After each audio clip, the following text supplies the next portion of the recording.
Hello, my name is Grace, and thank you for being here. Today, I'm sharing something that is dear to my heart that for a while I haven't said too much about.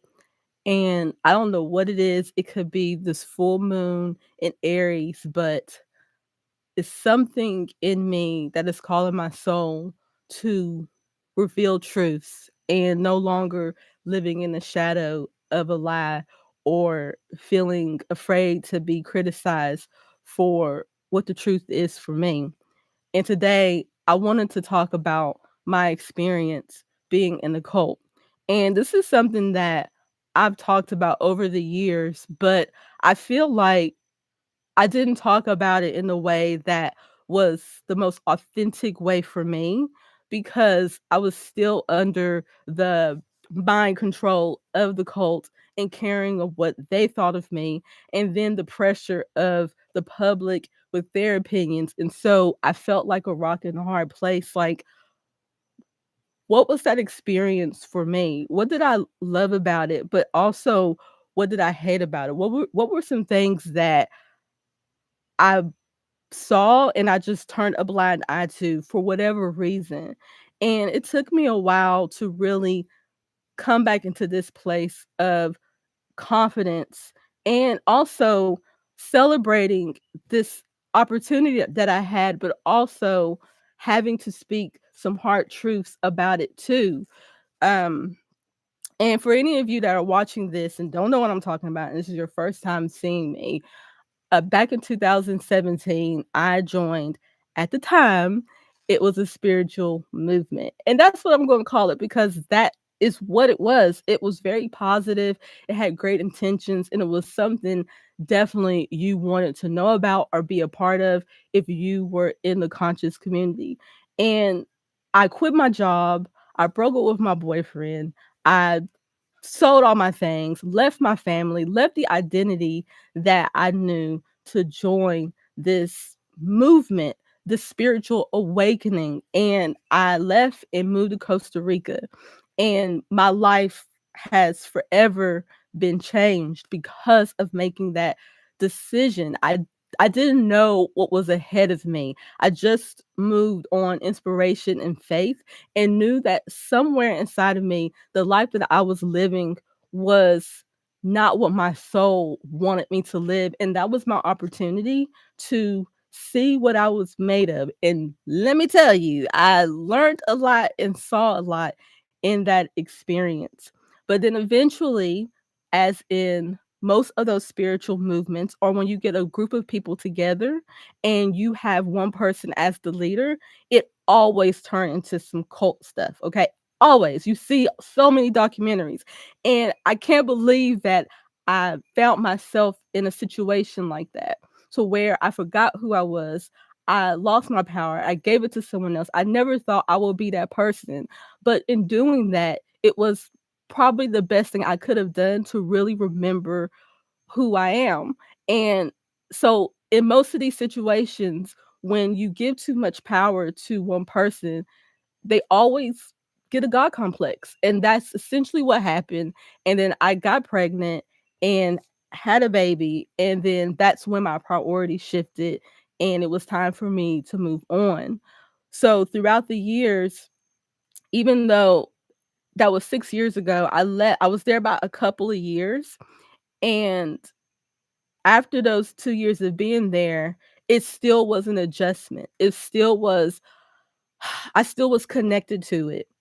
And I decided to give myself the opportunity to decide what it was going to be for me. I wasn't going to allow other people's opinions and their experience to dictate what it was for me. And I still decided to carry on what I learned there because if this is the truth, then it has to show up in my life. So when I left with my partner and our baby, and we came to Hawaii and we decided to stay in the tropics. And after I did that, that's when I really started facing the truth within myself. And then that's when I took the time to go within and really think about this pivotal moment in my life, because when you hear everyone talk about being in this cult, everybody has their own perspective. Everybody had their own experience. And in my opinion, no one is wrong for how they chose to look at it. Everyone came there with a different reason. And my reason just so happened to be my reason. But I had to really sit and marinate on what in the hell was that? Why did I even have that in my story? Why did I need that? Why did my soul lead me to something like that? You know? And so I wanted to have a balanced perspective on it. I wanted to share with you what I loved about it, because there was a lot of things that I loved about being in a cult, especially when we decided to call ourselves a cult and accept it. I felt really proud about that. So I'm like, well, what were those things that I received that was a benefit to me, that was a gift to me? Because in anything that you go through, I believe that there is a lesson and a blessing, just like there's a curse and karma to it as well. Okay. Like anything that you go through, if you choose to take the high road, you can always gain something positive, even with being in a cult. And that's just what I chose to follow, regardless what anyone thinks.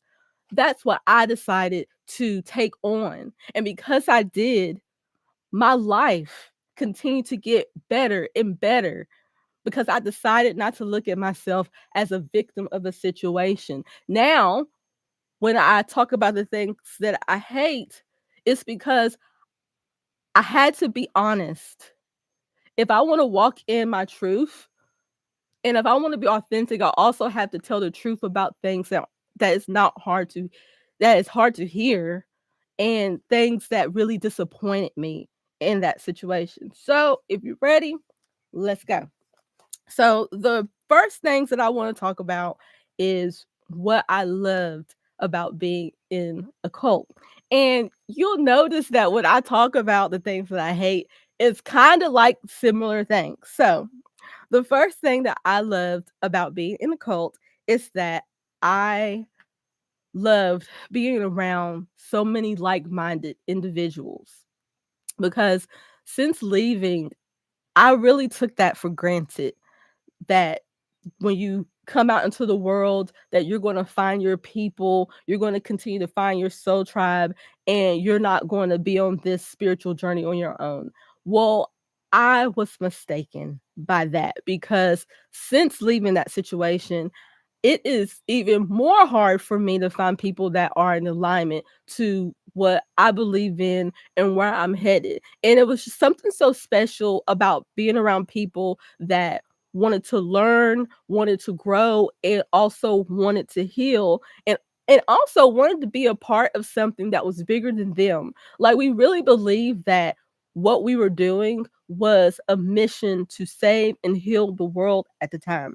And also meeting all different types of people all over the world, and you just never knew what you were going to receive by all these different types of people. I remember it was all kind of people from all over the United States of America, and then some people from Europe, and I think there was somebody from the Netherlands. Like even after I left, it was like just so many people came for this one mission in mind, and I just really enjoyed being able to talk to people about things that were interest to me, like astrology and science and the metaphysical things, and not be judged or made fun of, because we all were excited about these things.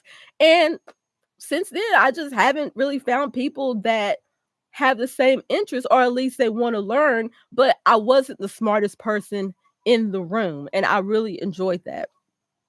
And again, like I said, I love coming together because of a mission. It made me feel like my life had purpose, and I was doing something that was wasn't as self-centered. I was doing something because I really thought I was making a difference by being there. I was making a statement by joining this group and getting on camera and sharing information and knowledge and wisdom and helping people to remember who they were.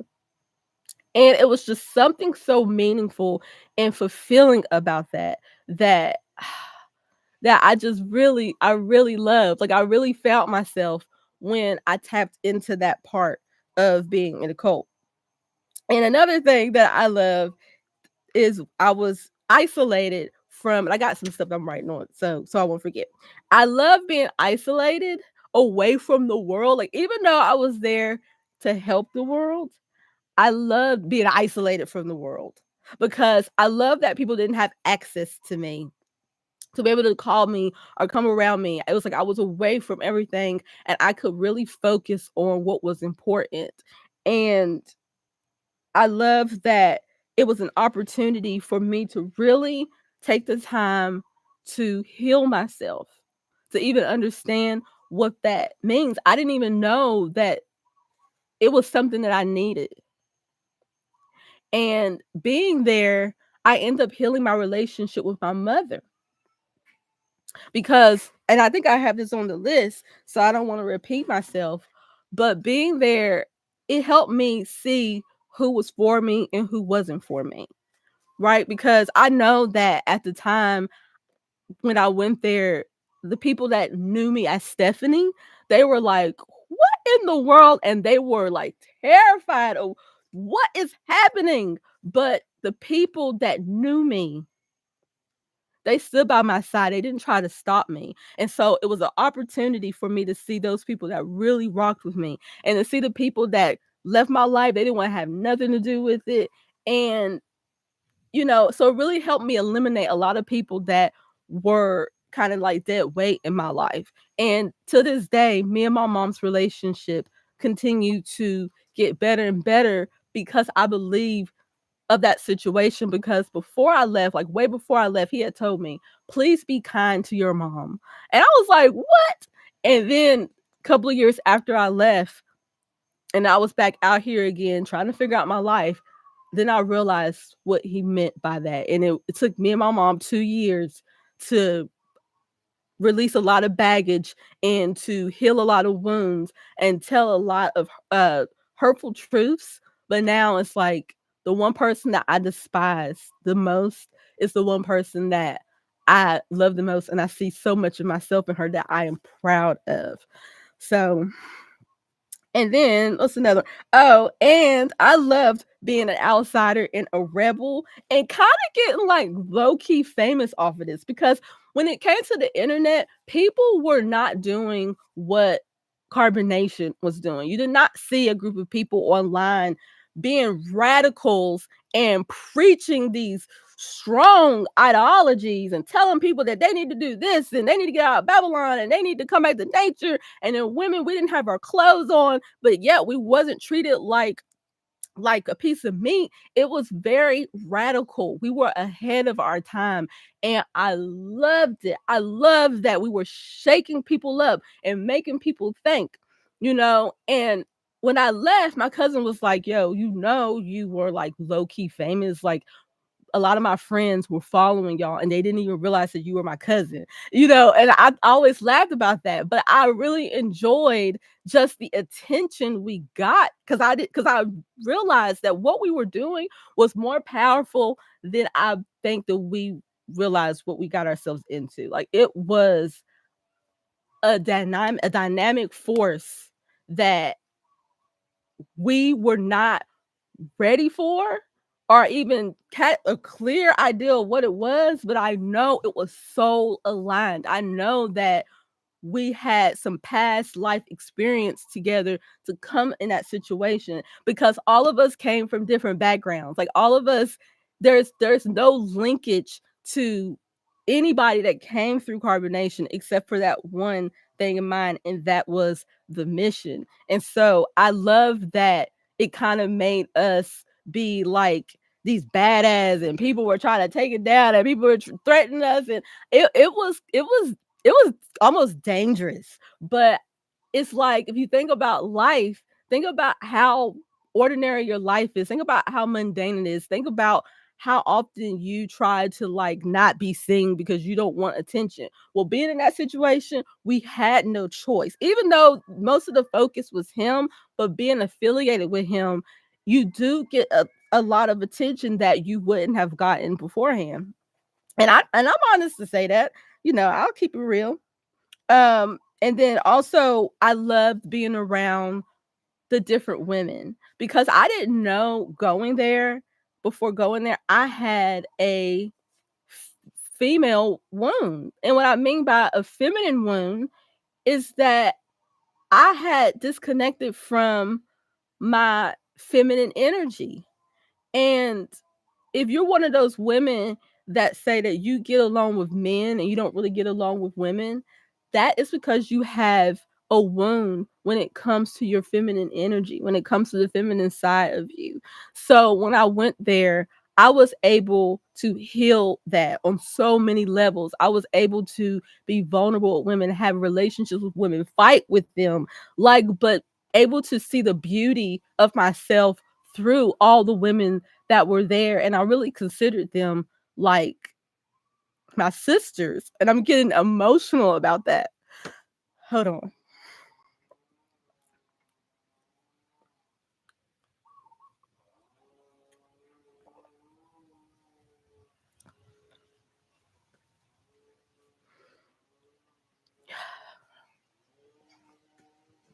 I get emotional about that because I really cared about all the women that were there, and I know there could have been times where it didn't seem like I did, but I really did, and I could tell that most of them that had a relationship with me, they really trusted me because I was the older person there besides Nature Boy. But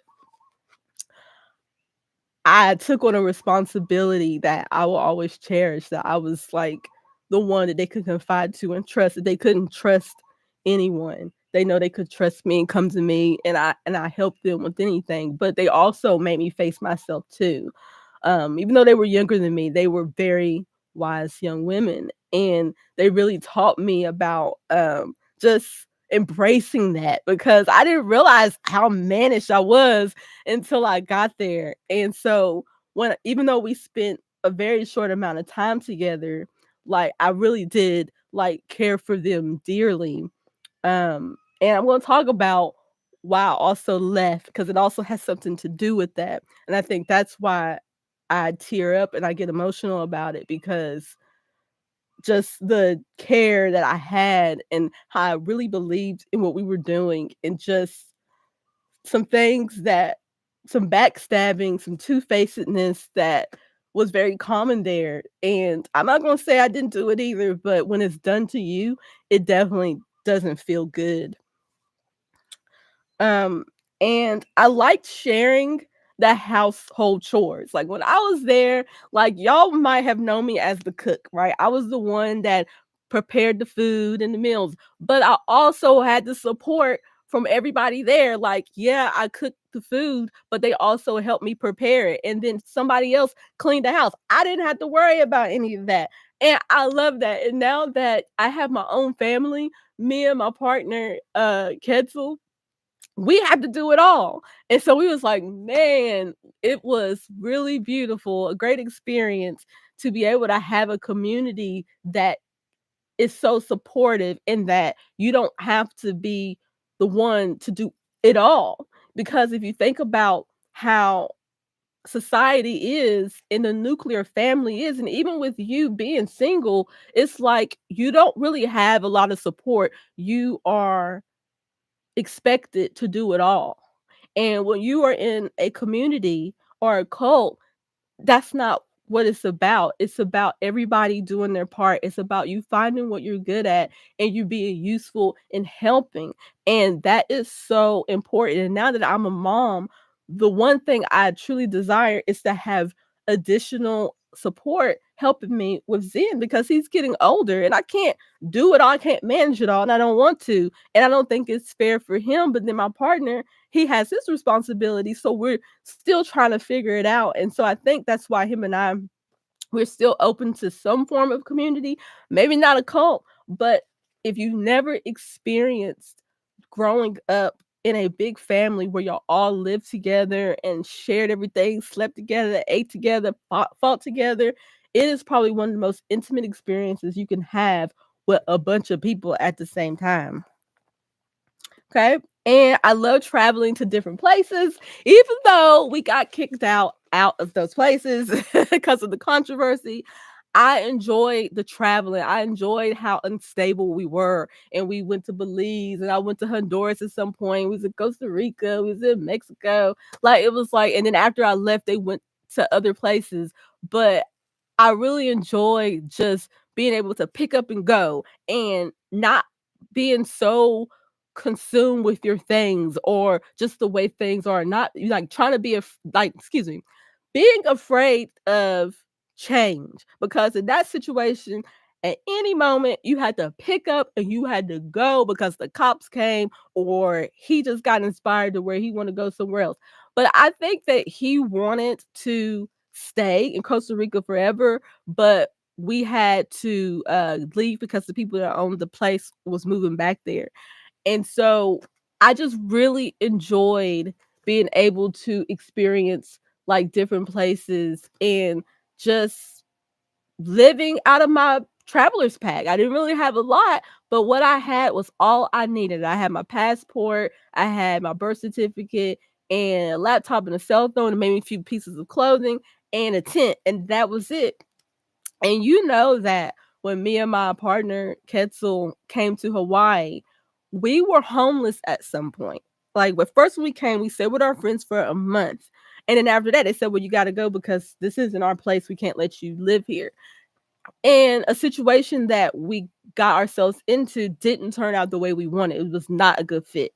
And so the man kicked us out and we were on the streets. But because of that experience that I had in a cult to where we slept in a tent, we traveled with tents, we had the internet, and that's all we needed to get by. And so that's what happened with me and my partner. When we found ourselves with no money and no place to stay, we had enough to get a tent from Walmart, and then we had enough to have internet, and we got on there and the rest is history. Like this is why we're still here today because of what I learned in the cult is that as long as you got a tent, you have some place to live.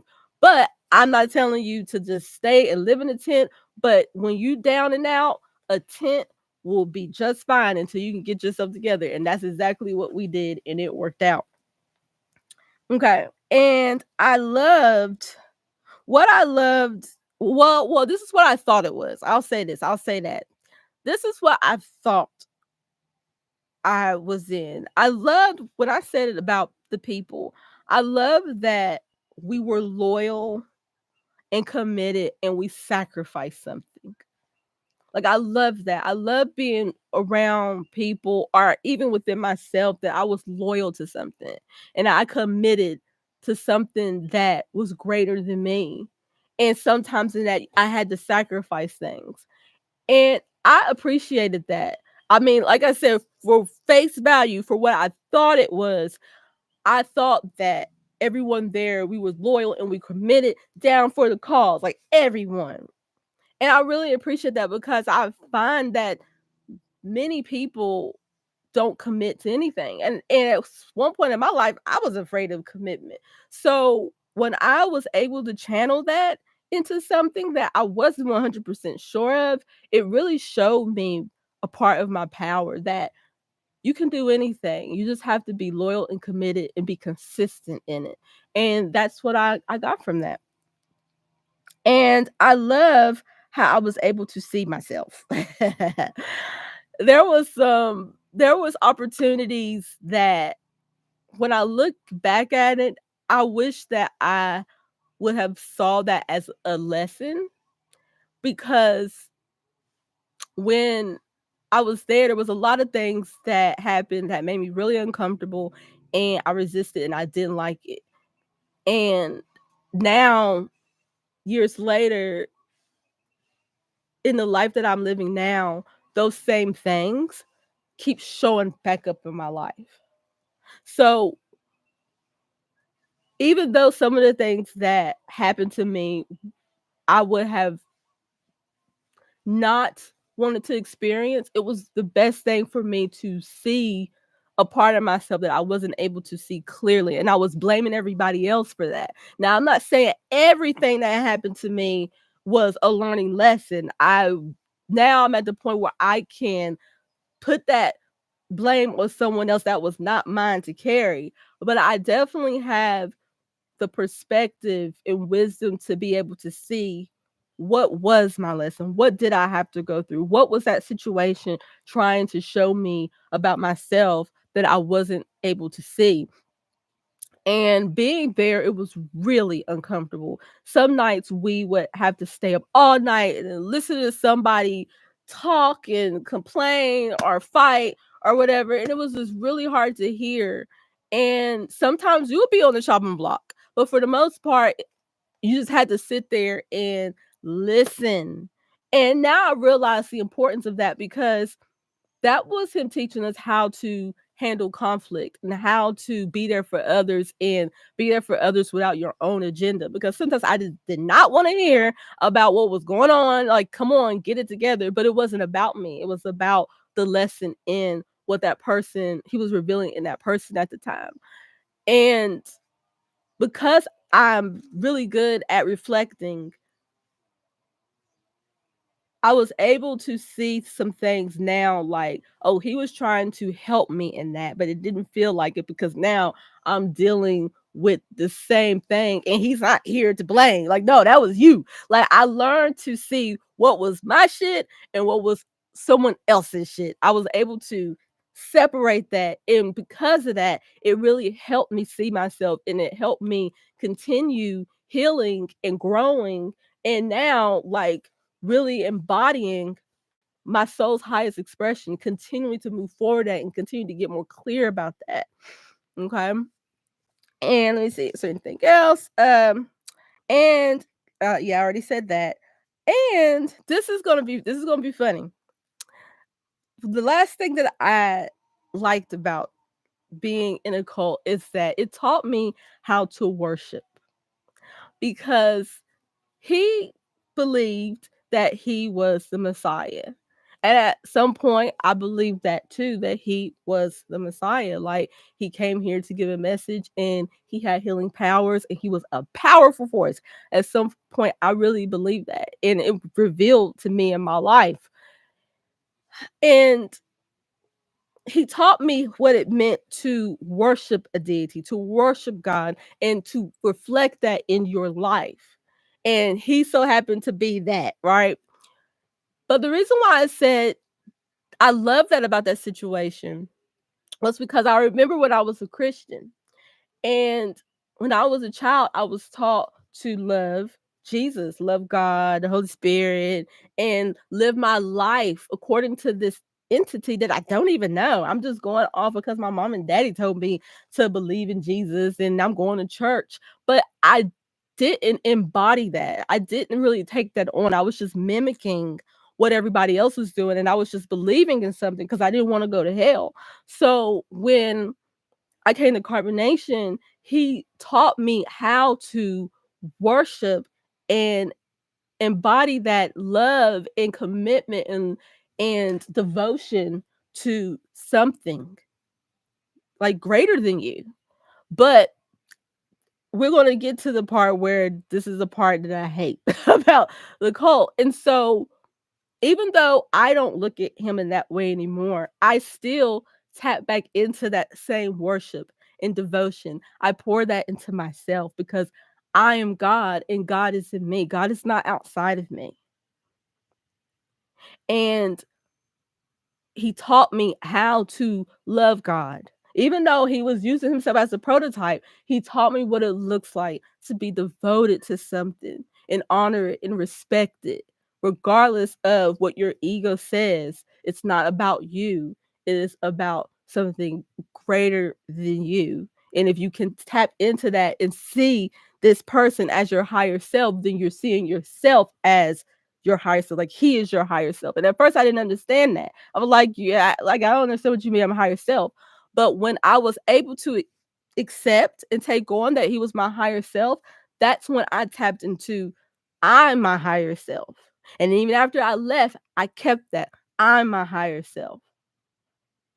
And then that's when I no longer was looking for someone to save me because I realized, no, what I'm looking for the whole time was me.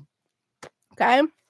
So those were the things that I loved about being in the cult. Okay. I loved about being in it. And so now we're going to get into what I hated about the cult. And I'm sure, let me see. Oh, so now we're going to get into what I hate. And this was something that it's just a water.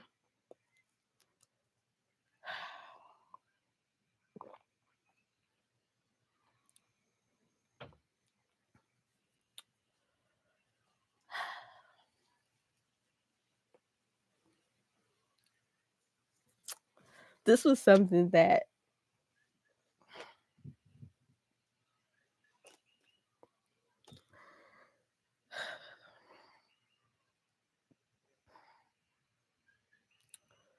I had to really take the time to connect with within myself. And this was a hard truth for me, a very hard truth that um I really respected Nature Boy. Hold on, y'all. Oops.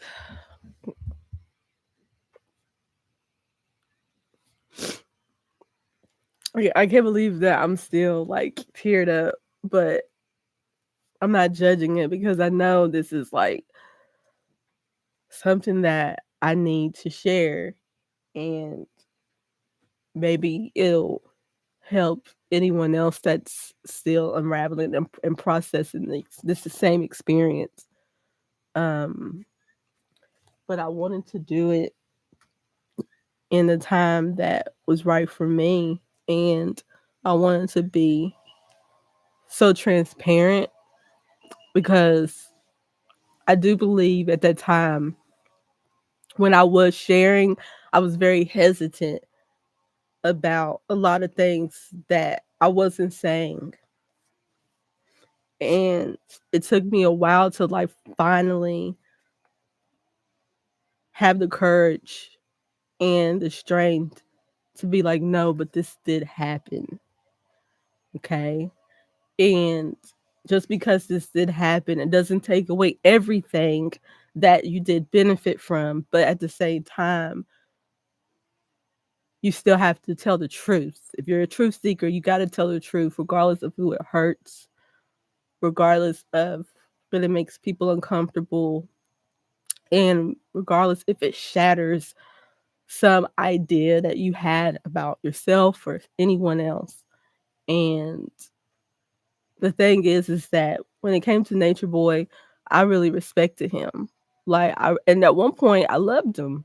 I loved what he represented. I loved what he was trying to do as a black man. And I so supported that. I love that he had the courage to leave the system that as black people we feel that doesn't want us here and oppresses us. He had the courage to stop talking about it and do something about it. And then he had a way to get anybody else out if they wanted to. Like he was very open and generous about that. And if it was not for him asking me to be his wife at the time, I don't know if I would have had the courage to do it on my own.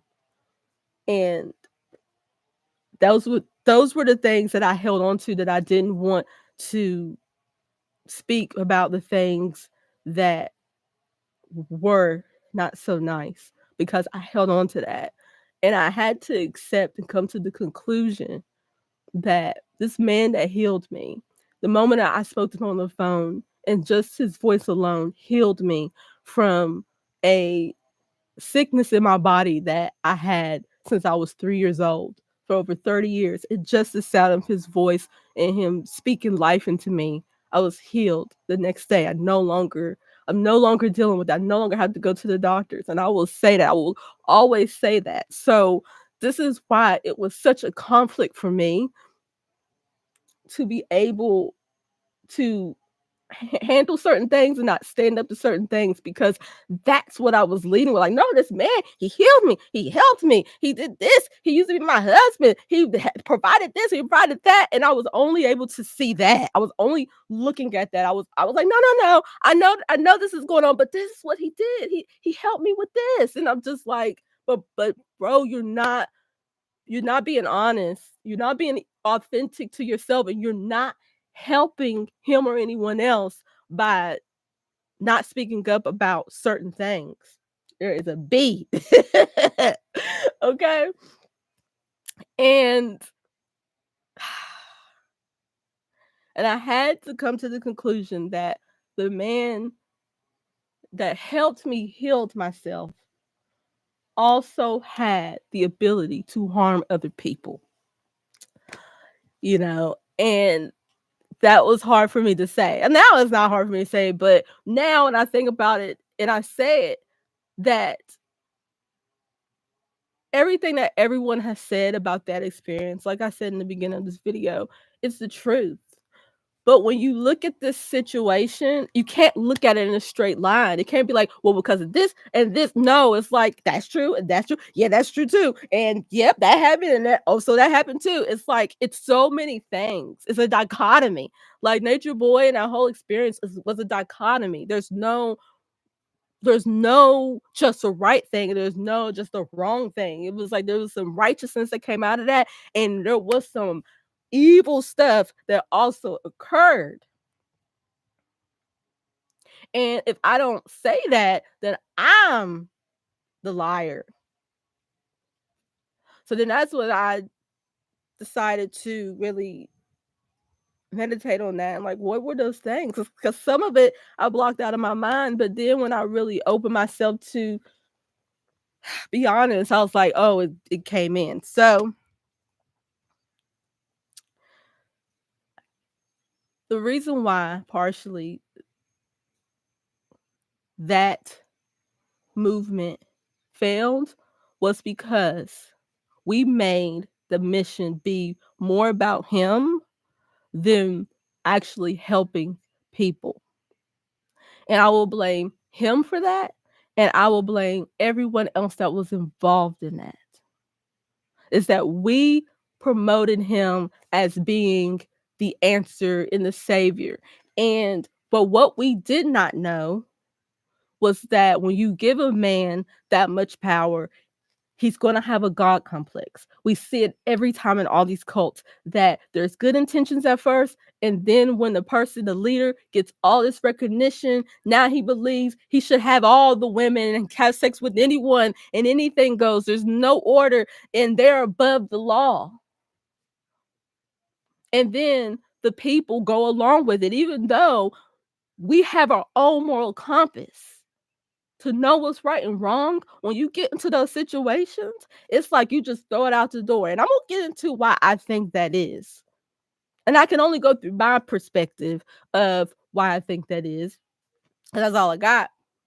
And everything that I'm discussing is from the point of me being there and leaving. Anything that I might see on the line or after, I'm gonna take that with a grain of salt, because I know when I was there, the things that people assumed that was happening wasn't happening. Like, you got to be careful what you see on camera, because an illusion. Like, get it on camera, you can make people believe what you want them to believe, and then people have their own interpretation of looking at something. But if you're not there and if you don't see it, you don't know what really happened. So even with me talking and sharing, you can take what I said with a grain of salt, because it's just my perspective. Like, it's just my perspective and how I saw it. And that's where I take responsibility, is that I gave him more power than he needed to have. Like, you know what I mean? And just imagine if you have over 100 some people coming into your life and praising you and saying all these things, it's going to make you have a big head too. And whoever you are, you're going to become more of. The more energy you get, the more it's going to reveal who you are. Money, fame does not change you. It just brings out more of who you are. So I think with all of that notoriety that he received and fame and money and pussy and all that, it revealed who he was, and he hadn't done the healing work on himself. So even though, yeah, he had the ability to heal and he was a powerful force, he still was human. He still had his own childhood trauma and things that he was unraveling. He still didn't know how to talk to women or anybody else. He still was living in fear. And the more fame and the more love and the more women he got, it didn't help anything. It didn't solve anything for him. But because the blind leading the blind, we didn't know, you know? But that doesn't mean that because we didn't know, we didn't have a part into it. And going into the next thing is that I will say there was a lot of manipulation and mind games and spiritual bypassing. Oh my God. I hated, I really disliked that about being there was the manipulation. And sometimes what the mind game was is that you always had to be on point and you didn't know when he was going to be in character or if he was really being his true self. Like to this day, I couldn't even tell you who he really was. I don't even think he know who he really is. He just shows up the way he think you need for him to show up. But to really know who he is, I don't think no one knows who Nature Boy really is. He'll show up to you and what you're ready for. And it was a mind game. And so, and then anytime you moved, you didn't know, you would get scrutinized for it, and it has some type of meaning. You'd be like, no, it didn't mean that. And then you was being defiant. It was just like a lot of debauchery and manipulation to the point I do believe it alter people. I do believe at an extent, not fully, but at an extent, I believe it was a mind tactic to weaken us. I do believe that, but not 24/7. I'm gonna say that right now, not 24/7. Okay, okay, not 24/7 because you are who you are. Right? Everybody is who they are when they're under pressure. You really get to see someone when they're under pressure to see who they really are. You really get to see somebody. And that was a hard pill to swallow for me, but I'm gonna get to that. But yeah, and the spiritual bypassing, I didn't realize what that was until like later on, is that using spiritual tactics for your own gain. Now, there were times where he was very helpful, but a lot of the times was spiritual bypass. You're manipulating these principles to get what you want. You don't really believe, you don't really care about that, but you know I do. So you're going to just say these things just to get what you want from me. Now I know better, but then I didn't know better. I'm like, I just went along with it. But even with my gut, I'm just like, I don't know what I feel about this. But a lot of times I just went along with stuff, and I also egged them on too, just to see how everybody else was going to react, because it was a lot of manipulation all around, and just a group of people that did not know who they really were. It really was. And when you get that mix, you're gonna get a lot of chaos and a lot of confusion. And I laugh at it now, but I'm just like, that that was really incredible how that all turned out. And even to this day, people that were there, they're still unraveling. They're still trying to figure out what that is. They're trying to find their place in life, because if you haven't been through that, you can't tell anyone how they should feel, what they should do. You know, I believe if you went through that experience, you can share your experience, but telling somebody what how they should be, I realize I can't do that, because we all have our own perspective, our own birth charts, and our own childhood traumas and stories that brought us to that, you know? Okay. So, the next thing is, the thing that I disliked very much was the trolls and the people leaving negative comments and threats. Okay? If you are one of those people and you're watching now, you were a part of the problem. Yeah. And the thing is, I understand that people thought that they were helping, saying very mean and helpful things, and thought you were in danger. But at the end of the day, it's like people do what they want to do, and we're online and we're sharing our life. It's not anything secluded, it's not anything we're hiding. It's like right online, and people are wanting to put themselves out there. And that was probably one of the hardest things to deal with, was putting yourself out there, feeling like you are doing the right thing, and then you're getting all of these comments calling you stupid, calling you ugly, calling you crazy, calling you brainwashed. You know, even like I had some friends reaching out to me and just like calling me crazy. I'm like, you're my friend. Like, how are you? What? And it was really hard when people send you like negative comments, but they're in the name of wanting to help you because they care. Like, first of all, you don't even know me, and second of all, if you care, you wouldn't talk to me like that. But hey, I get it, because we came on there very self-righteous. We came on there telling you that you're wrong, you're evil, you're Babylon, and who wants to hear that? Who wants to hear that how they're living their life currently is bad, and then feeling like you don't have any choice but to live your life? Of course you're going to attack the messenger, because it's like no one wants to be shamed or feel guilty about what they're doing. Now some people heard that message and they was able to take it in as the truth and do something about it, but a lot of people weren't. And then just the lies that were created. Now there was some lies created inside the cult too. I ain't gonna take that. I didn't like that either. That was created by people that didn't even have that experience. It's crazy. It's like I chose to get on camera and share. Okay. And you coming at me, talking to me sideways and crazy, like, cause I decided to get on camera. If it don't apply to you, then it don't apply to you. But no, no, no, no, no. With the internet, everybody got an opinion, even about your opinion. And that's something that was really hard. And every once in a while, I still might get that. Like, I don't know if I'm gonna get it on this video, but it was hard. It was hard to see the things. And then but the thing that he used to say, he was like, these people are just your subconscious spewing out what you think of yourself. So that's how I was able, and there is a B. You know what? We don't really have B, so it's funny. It's the second B that I'm seeing since being outside. So he would say that the negative things that people are saying is from your subconscious that you feel about yourself. So when people say negative, bad things, it's like you can decide to alchemize it and be honest, accept it. Yeah, yeah, that you're right. My teeth are crooked. Yeah, like I do look a certain way. Like, and everyone and drink water. But at the end of the day, it's like I get it.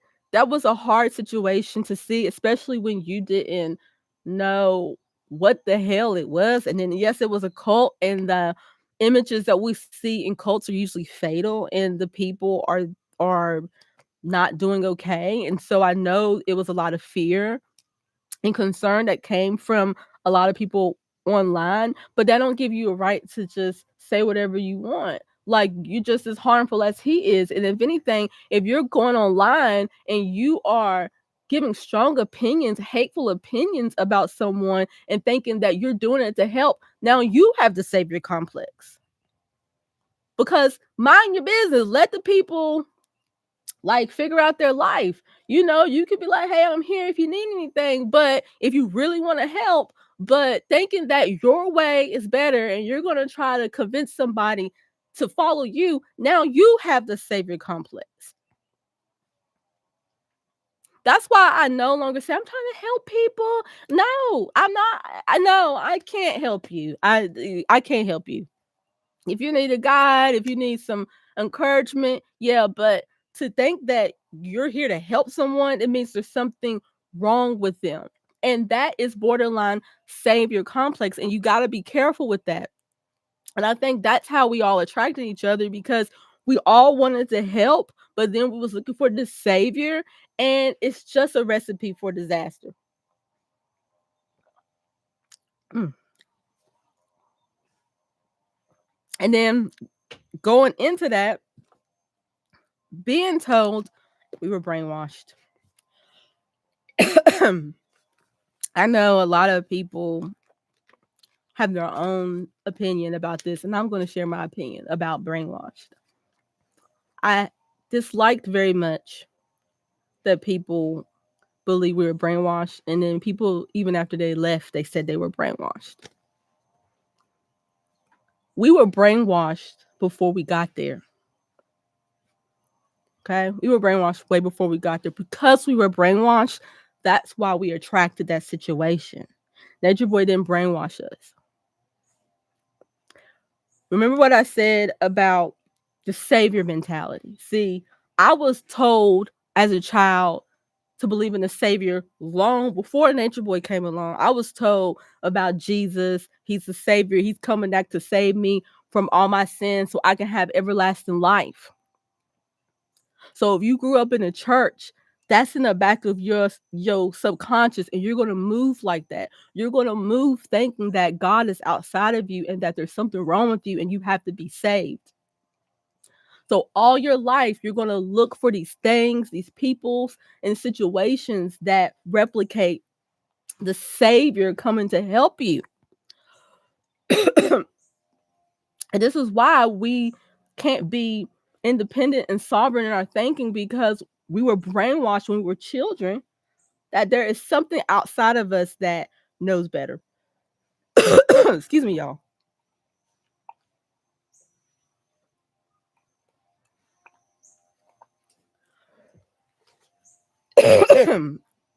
Ketzel, if you listening, can I get some more water?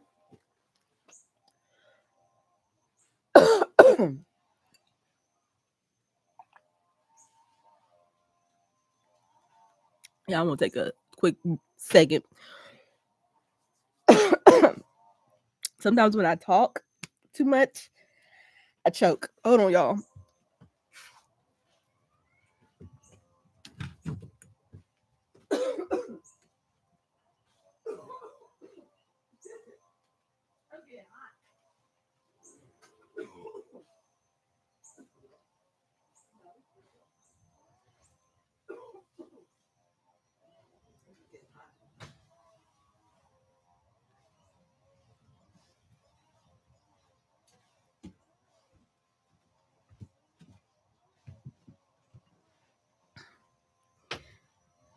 Did she just get up and leave? Yeah, I got up and left.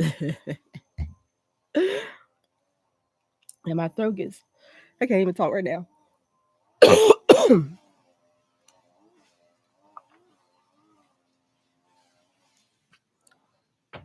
Like my body gets overheated.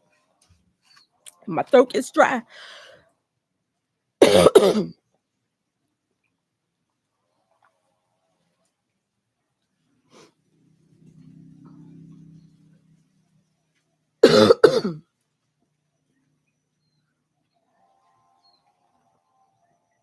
Shanti said, see, look, this is what I'm talking about, Shantice. Oh, I'm burning up. It's hot. She's talking about, she said, you tried to be his wife numerous times and he shot you down. That's not true. I was his wife 3 times.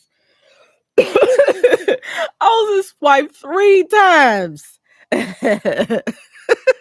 And the 4th time he tried to make me his wife. After he got with Velvet, I was his wife one more time.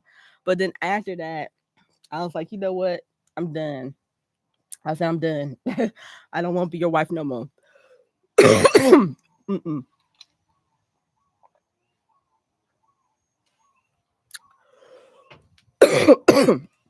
Y'all not. Hold on, y'all. Intermission.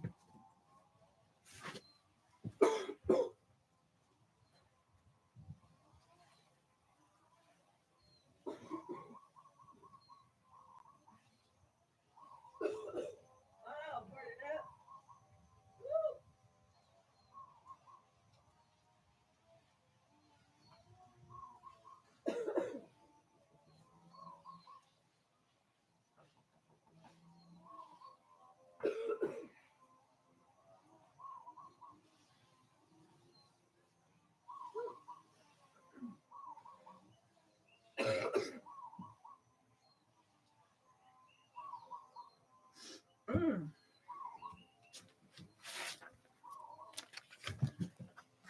Woo! Y'all, hold on, y'all.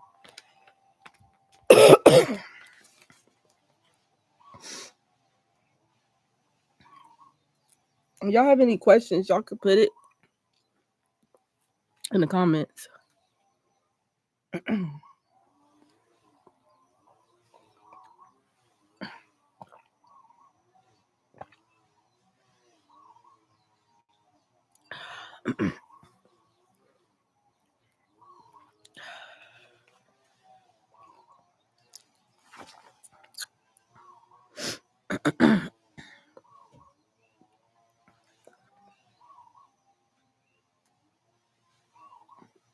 Mhm.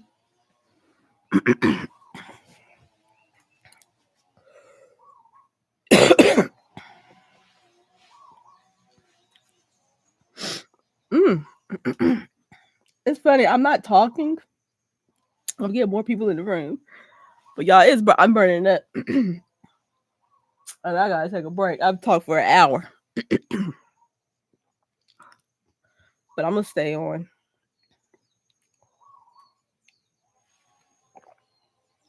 I didn't know. I'll talk quietly. I didn't know how this vibe was gonna be. Oh, I know what I can get. I'll be right back, y'all. I know what I can get. I'll be right back.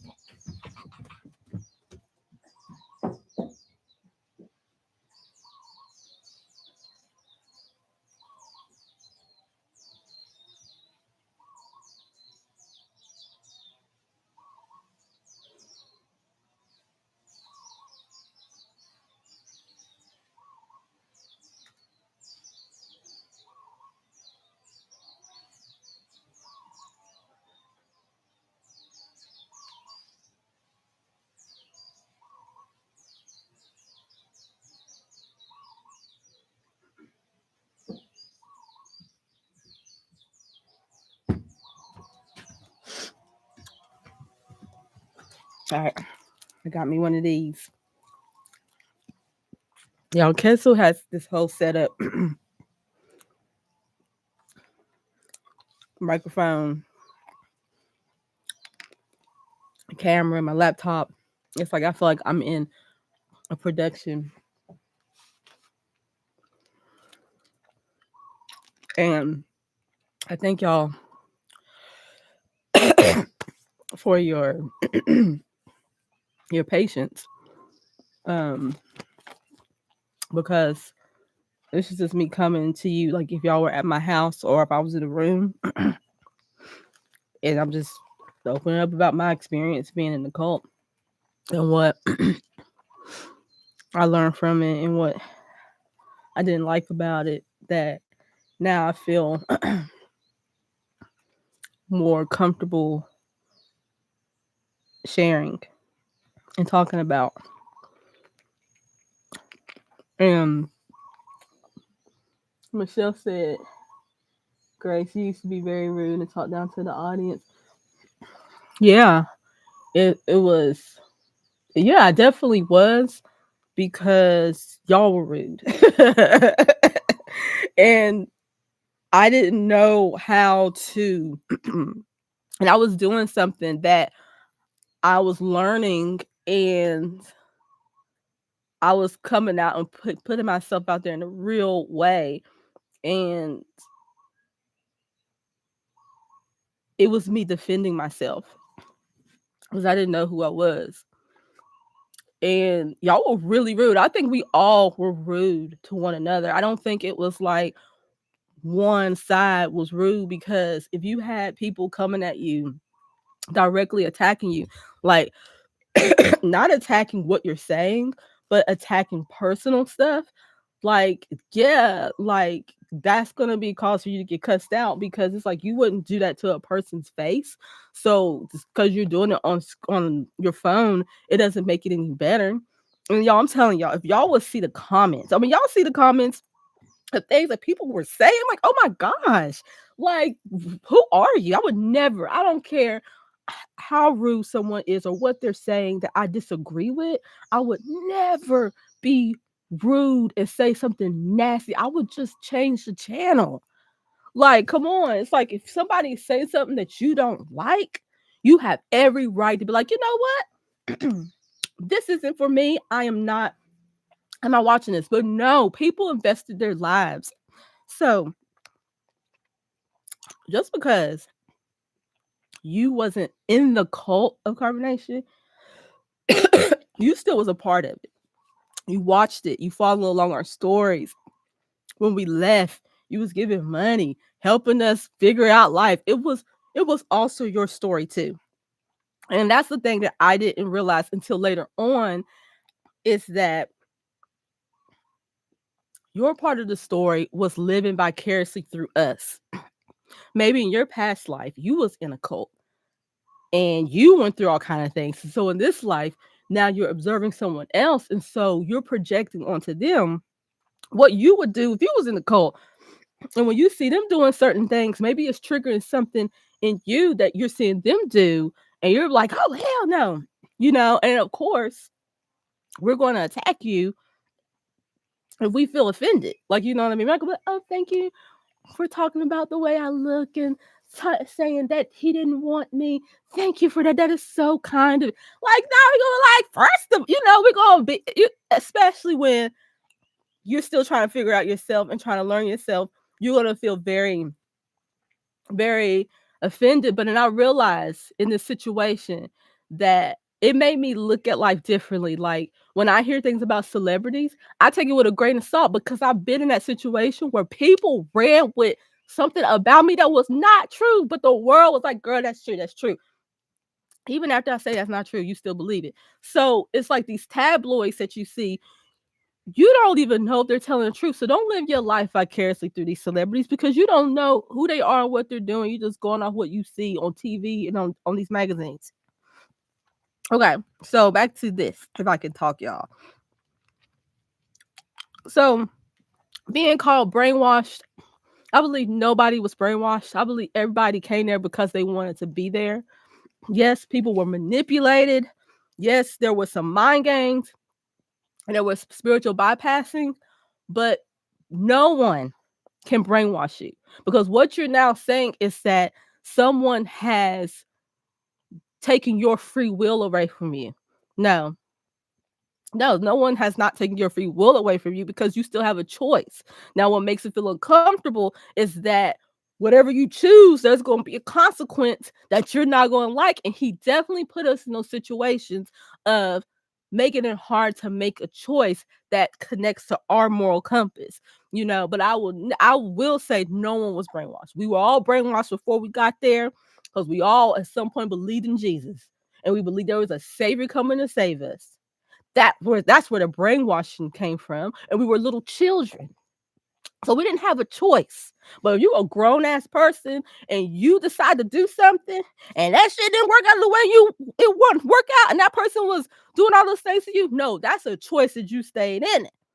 But with little children, when you get a little child and you impute all this information and they don't got a choice, they don't have free will. They just going along what the parent is giving them. So that's why when I saw Nature Boy, because of the programming I received as a child, he fit the bill. My soul looked for that. My ego, I should say, looked for, not my soul, but my ego saw that because it connected to what I was familiar with, what was impeded in me from my family. That this is the truth. That somebody is going to come and save you from your sins. And then when I saw him, it was like, it just I don't know, it resonated. At the time I wasn't thinking that, but the longer I stayed into that, that's what he was feeding us. And then of course it's like because most of us was Christians, we went along with it, you know. So that's just my opinion. You don't have to agree with it. Okay, what else? Let me see. Okay, feeling stifled. Oh, the one thing I really disliked was feeling stifled and unable to communicate, to really like stand up for myself.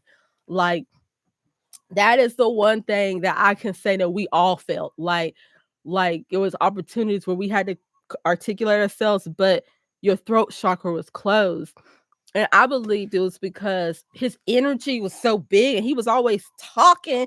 It was like he took your energy. And I believe he took our energy to the point where we was like drained half the time because he was always putting out energy, talking, talking, talking, talking, talking. We had to stay alert, alert, alert. And it was like our minds was like, we were tired. If anything, we were tired, not brainwashed. We was tired. We were tired and confused and didn't trust ourselves. We put all that trust into him. Okay? We put all that trust into someone else that did not deserve our trust. He did not deserve it. He was not ready. As you can see, he wasn't ready for it. But that was his lesson. All that happened because it was our own lessons to reveal something greater. That's how I look at it. Like, that revealed something more than we ever will know. But if you open yourself to receive what the really big thing about that situation was, you'll receive it. But if you choose to stay in victim mindset and believe that, oh, woe is me, that happened, he's a bad guy, then you're not gonna get the soul level truth of it all. To release you from that karma. And it was all karma that we've all experienced having that man in our life. It was because of karma that brought Nature Boy into our life and carbonation into our. It was all karma. I know it was. It was all karma. And so if you can release yourself and not make yourself a victim, not make him this bad guy, I promise you, you release yourself from that karma and will not experience this in your next lifetime. But if you hold on to that hate and hurt, then you're gonna take that in your next lifetime and you're gonna have to do it again. Okay. And I'll get to that in the end. But yeah, I just felt like I couldn't articulate myself as well as I wanted to. And once I left, I was able to like articulate myself and speak up more. But when I was in that situation, it was really hard. And I'm gonna get to the reason why I think it was like that for most of us. Not everybody, because some people came in there and it was their genuine self. They could articulate and they were really good speakers and they stood up for things. But everybody that was there didn't do that. Okay. Now, one thing that I didn't like was the backstabbing and wanting to be liked by Nature Boy. This is when I realized that there was no loyalty in the group. It was just for him. And me and Ketzel had talked about this, and it's called social pressure. That a lot of times we do things not because we're manipulated or brainwashed, but because of social pressure, and we want to follow along with what everybody else is doing, and we don't want to be ostracized from the group because we decide to stand alone. And a lot of times it will have you doing things that you would normally not do because of the social pressure. But we see that in our society now, where we have a whole bunch of followers and not enough leaders. We're accepting things that we know is not right, but yet we still go along with it. That is a collective problem. That has nothing to do with just a cult. A cult is just very concentrated to where you see all those problems really fast. But when you have a collective cult, a collective group of people, you can live in this illusion that everything is perfect and fine when you know it's not. When you question what they have in our foods, when you question what the environment you live in and the way you live and how you got to go to work every day, and you question all these things and what they're putting in our water and how we're handling nature, and why is it so hard for us to not be ourselves. You question it, but you don't do anything about it because no one else around you is doing anything about it. So you just go along with it. You just continue to eat this food, this garbage that they call food, because everybody else is doing it, but you know something ain't right. Well, that's what happened, I feel like, in carbonation.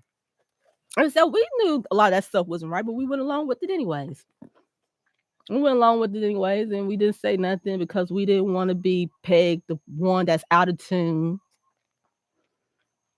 And another thing that I disliked is that there was things that I saw that I didn't say anything. Like the fact that we allowed him to beat up his women. Now, when I was there, it was just Velvet. The fact that we I heard him screaming and her screaming and fighting and bruises and stuff, and that no one said anything. We just was like, well, okay. That is a problem. I hated that. And I asked myself, and somebody asked me, well, why didn't you say anything? I don't know why I didn't say anything. But I know it has something bigger. It's a bigger reason than just him beating those women and we didn't say anything. We just went along with it. We saw something that was wrong and we didn't stand up. Who's really in the wrong? Is it the one doing it or is the one that is observing it? So that's why I never came out here, but let me tell you what happened. Because I saw the wrong on both sides. I saw the wrong in what everybody else was doing, and I saw the wrong in what he was doing and what I was doing. Everybody was wrong in that shit. Everybody.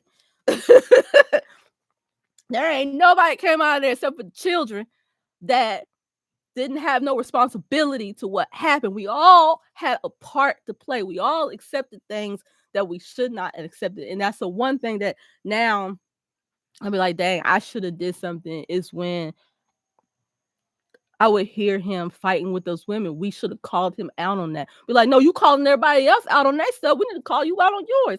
It's never okay to hit anyone. I don't care what the reason is. If you gotta hit someone, you don't need to be with them. Okay? And that is just something that I have to look within myself and make sure I do something about it now. If I see something that is wrong, I have the power to make it right. Okay? To show that I care. Like, I care. Like, okay, all grown ass people, but I care. I care about what's going on. And I really believe that the way that we acted, we didn't really care about each other because we didn't really care about ourselves. How can we be a support and care about one another and stand up for each other if we couldn't even do it for ourselves? Now, there was times where I did stand up because I had the facts to back it up. As long as you had the facts to back it up, and you're not coming at him with no emotional shit, like, you will win. So anytime I did stand up to him, I had to make sure I had the facts and I had to show him how it benefits him if he listened to me. Other than that, a lot of times you just didn't say nothing because it was just like you had a fear of getting kicked out. Because at the time, I really believed that this was all it was. And if I leave, I'm going to just be out here on my own. And I really believed that at the time. And so you just put up with a lot of stuff, you know? Um, let's see. Caring about someone more than they cared about you. And yeah, that was a big one. That was a big one. So, are y'all ready to hear why I left? Because this goes right along with it. Are y'all ready to hear why I end up leaving the cult? Because I think this is a big theme for a lot of people that came there and that was really there, like, as to why they left. It was this main thing: you care more about someone that did not care about you. You know what I'm saying? Mm-hmm. Well, the day that I left, and the only reason, and let me tell you, the only reason why I'm sharing this is because I've actually spoken to all three of them, the ones I'm going to mention. I actually spoke to all three of them and let them know. So, what you're never going to see me do on here is flip the script. You're never going to see me change up and say, "Oh, it was all a sham." I will never do that because it's not true. Okay. Well, the only reason why I'm going to share this story is because I end up speaking to Nature Boy. After I left, I ended up speaking to him and letting him know. I ended up speaking to Velvet, letting her know. And I ended up speaking to Kendra and letting her know. Like, the aftermath. So now that they all three know, now I'm okay with sharing it because we talked and and we hashed it. But the day that I left, Ketzel, aka Rainbow, and Jazz and Flo, they decided they were going to leave. They were like, "We leaving. We won't be here no more." That's it. Well, I was in limbo because I knew they were talking about leaving, but I just wasn't sure because I didn't have a strong connection to Jazz and Flo at the time. And me and Ketzel, our relationship was turbulent. It was on and off. Him and I did not. We wasn't even together when I had Zen. We have broken up. Even though we in the cult, me and Ketzel was always breaking up when we were together. And that's another thing I didn't like about being there is that you were like suggested to be with people there that you didn't really want to be with. And that was but thank God it worked out for being Ketzel in the long run. But they were going to leave and I didn't know if I wanted to leave because I had just had Zen. I was like 80 pounds. Like I was really going through it. Like I literally just had Zen like less than 2 months. No, I think it was less than that. It was like maybe a month. Yeah, it was like a month. And then that's when Kessel was like, after we got the paperwork for Zen, he was like, "Yeah, I'm ready to go." And I was just like, I didn't know if I wanted to go with him because I did not know him. I didn't know him outside of the cult. And then what I knew of him, I didn't trust them. Like we couldn't really stand each other to even be in a relationship. So now you want me to leave this situation that at least I know what I'm getting myself into, and I have a baby, and you don't have nothing. I was like, bro, I don't even know if I want to take that risk. And so that day when they announced that they were leaving, I was just laying on the floor because we had just got up and I was still laying like on the floor with the baby, nursing him and just trying to get my life together. And then that's when all that happened. And then Nature Boy was like, "You gonna leave? Are you gonna go? Are you gonna stay with your family?" And I was like, "I don't know." And he said, "Ah," he said, "Nah." Like, he just like he just got really upset. Like he was just like, "Nah, this is ridiculous." Like I don't even know what he said, but I know he got mad. He was like, you know, and so I just was like, I got up and I was just like, let me get my stuff together. And maybe by the time I get everything together, then I'll know what I'm going to do. I said, I was just like, I felt like it wasn't my choice. I felt like it was something that I wasn't choosing because if Kessel wouldn't have left, that wouldn't have been an option for me. I would have just been there. But then when he decided to leave, it was just like, crap, what are you going to do? Like, you going to stay here with these people or you going to go with these people? When I did not have the energy to do anything. And so as I went into the laundry room and was getting the stuff out of the washing machine, Nature Boy, Kendra, and Velvet, they went into the kitchen. And I overheard them talking about me. And they were just like, they were whispering, I was like, yeah, I don't even want her here anyway. She can go and they were talking about the baby stink. They were saying I was not a good mother. They was just saying all kind of stuff. And I was just like, oh my gosh. And then that's when I was like, you're not safe here anymore. And it's time for you to go. I was like, if you stay here with this baby, hearing them say that, you are a fool. And whatever happens to this baby, it is your fault. Yeah. And I didn't tell them. I didn't say nothing to anyone. I just got my stuff. And then that's when, if you were around, um, I was just there. I had my head down because I was so disappointed in them. I was like, damn, but at least I was able to see the truth. At least I was able to see what I needed to see to leave. Because if I didn't see that, then I would have stayed. But because I overheard them, I was like, they don't care about me. They're sitting here talking, saying the baby stinking. And I'm just like, oh my God, I gotta go. And I was like, you know what? I'm gonna take my chances and see what happens. And I'm so glad that I took, that chance. But since then, I have talked to all 3 of them, and they all apologized. It was just like, and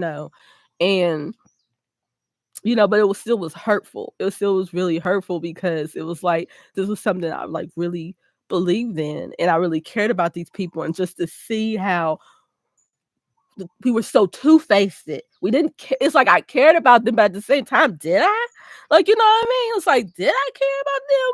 Because it was like it was just very uncomfortable, and yeah, that's all I can say about that. And then on top of that, what I disliked about the situation was the disrespect towards the women and the belittling of the men. And the thing that I hated the most about how he treated the women was that he talked about us in a way that was so disrespectful, talked about our vaginas, telling like one that had sex with all of us. And then when he did have sex with you, he was just like bash you. It was just so disrespectful and insensitive, and talking about you don't got no walls, and and it's like that's all we were good for. And I hated that. And at some point I did address him, but then that was the reason why I didn't want to be with him no more. I said, because what you're not about to do is that you're going to use me and then at the same time disrespect my body. I'm like, absolutely not. I said, you don't have to have my vagina.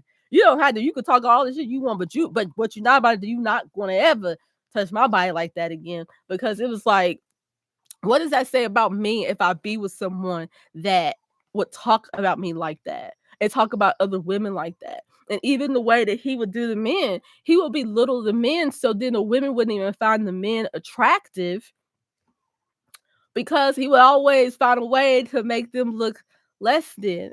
And I hated that. But did I say anything about it? No. And I just didn't like that. And if you notice with a lot of cults, that usually the leader has all of the main women. And that's what he was trying to do. And I remember he tried to do that one time I was there. I remember we was having a photo shoot, and when the women are getting dressed and doing things, the men aren't allowed to be in the room with us. But he was going to be in the room with us, and so all the women naked and getting dressed. And so I remember I got dressed first and went to the front room, and he came in. He said, "Can I tell you something?" And I was like, "What?" And he was like, "I just have this desire to be with all of y'all. I feel like all of y'all are my wives. I was so aroused when I was in that room with y'all." And mind you, half of us already had our own directs. That's what we call like the person that you're with at the time. And he was like, "I just have this desire. And I just feel like if I don't say something, I'm not being true to myself." And so I was like, "Really?" I was like, he said, "What do you think I should do?" I said, "Yeah." I said, "I think you should say something." And yes, that was me being conniving, because I knew he was going to reveal it was going to reveal to the men that were not here for what was going on, because most people pretended like they were all about what was going on, but until something happened that triggered them, and then that's when the truth came out. And so me and Kessel, we used to have this beef with each other, to where they would put him on a pedestal and then always got on me about stuff. So I wanted to be like, no, I want him to say that. I want him to say that so I can see how all the men are going to react. And so, but I didn't say that to him. I was like, "Yeah, you should." I said, "You should have this discussion and see if the women feel the same way." So first, we had a meeting with all the women, and the men used to say they used to get really like nervous about it, because usually when he has a meeting with just the women, it's because he's trying to get with someone, and that used to drive them crazy. They never said anything, but half of them didn't like it. And so then he talked to the women, and then maybe a couple of them were just like, "Yeah, I feel the same way about you. Like, yeah, I would like to spend more time with you, because you are my higher self. So I should be able to suck your dick and have sex with you and be with you anytime I want and go back to my man." Yes, it was said. And I was just like, "Nah." I was like, "I don't want to have sex with you," because I was like pregnant. I was like, but it would be nice to spend more time with you so you can help me get out of my mental blockages. But as far as like having sex with you, I don't want to have sex with nobody, you know. And he was like, yeah, whatever. He wasn't really talking about me. And so we had a meeting with the men, and the men came in, and then he said it. Surprisingly, some of the men were okay with that. And I ain't gonna name the names that were okay with that. But some of the men were okay with that. And then Ketzel, Ketzel always was quiet. He never said anything. Ketzel always was quiet. He would just sit back and knowing good well he didn't like nothing that was going on, but he was quiet. But that day he went off. He was like, I do not like this, and I'm not gonna be here. This is how you gonna be. He was getting up and leaving. And Nature Boy was like, Kessel, no. I ain't talking about, your woman. No, I'm talking about the other one. He was like, it don't matter. Because Kessel's point was, it don't matter if you don't want my woman. It's not about whether or not you want my woman. It's the fact that you think it's okay. So what if I had a woman you want, that you gonna think you should be with her? And that was Kessel's whole point. So Kessel, he didn't say much, but he did stand up when it came to like those types of things. But I definitely would have never been with Nature Boy now that I was Kessel. I gave him opportunities, and now I decided to be with Kessel. I was like, nope, I ain't doing the back and the forth. I ain't doing all of that. And then I get pregnant, don't know who the child's father is until the baby come. I was like, not today. I said, I'm not doing that, but little things like that would happen. And sometimes I would play into it. Sometimes I'll be like, oh my God, this is ridiculous. But even after all that, it's like, to me, it was just a part of being there. Even when I saw those things that were questionable or wasn't okay, I was just like, well, it's just a part of being here. And now I know that's not okay. It's not okay. It just wasn't, those things weren't okay. And I wish that we would have had more courage within ourselves to stand up to those things that just was not right. Not going along with it because we're gonna get kicked out. Oh well, we're gonna get kicked out. So what? You know. But it's all a personal choice. Okay. Um, let's see. Um another thing I didn't like is having to do things that I didn't want to do. Like, and if I say I don't want to do it, then I'm out of tune. I used to hate that shit. What if I don't want to sleep in that house with y'all? What if I want to sleep in the tent? What if I want to sleep on this cold cement floor? What if I just want to sleep by myself in a tent, not with y'all? It's just like little things like that I hated being in a cult, because it's like, when you have this cult mentality, you gotta do everything together. And if you don't do everything together, and then there's something wrong with you, and it doesn't matter if you didn't want to do it. And I just think that is so unhealthy. I do not like that. I don't ever want to be in a situation like that again, to where people don't have the autonomy to be like, no, I don't want to do that. I don't ever want to be in a situation again to where someone is the leader over me, or somebody looking at me as their leader. Never, ever, ever. Because I now believe that everyone has God within them, and they have their own inner authority, what is right for them. Like, now I would never get in a situation like that again, because I'm going to do what I want to do, whether if you like it or not. And before, I didn't have the type of strength to say that. I thought this is what I have to do to receive what it is I'm trying to get. But I realized it's like, nah, there is another way. And then, like, the last thing, um that it's always hard for me to see this. I'm not gonna speak too much on it, because like I said, everybody got their own truth. But still, this is my life, and this is what I didn't like. I hated when people came there all about the shits and giggles, all falling in line, all doing everything, acting like they're a part of what's going on. And then when they leave, they flip the script. I hate that. Yes, like I said, that's their experience, that's that happened, but don't act like you wasn't about that when you was there, 'cause you was, and there was opportunities that I saw people when he was nowhere around, people showed themselves. When you in that close encounter with a lot of people, you're gonna see a lot of human behavior. Yes, some of that was triggered by him, but the other stuff was what they brought. The other stuff that is what is was alive in them. That's their character. Yes, some of those things that happened to us, he really brought it on, but not everything. Because I was insecure before I got there. I lacked confidence and to speak my voice and have the courage before I got there. Okay. I had an ego before I got there. I had a lot of things before I got there. And that situation really showed you who people were. And I think the reason why some people don't want to take responsibility is because they can't realize they would actually do something like that. But maybe it just takes a one good opportunity for you to see who you really are. And fine, you tell your story, you tell what happened, but make sure you be honest with yourself. And that's the reason why I said, no, girl, you can't sit there and say that and you ain't doing it. But I ain't say nothing. Like I ain't say nothing. I just be like, it's all good, it's healing, it's peaceful. Like, that's my reflection, whatever. I'm gonna move forward. Like, nah, nigga, like there was some stuff that happened there that wasn't okay, and you should have said something and you didn't. You should have stood up and you didn't.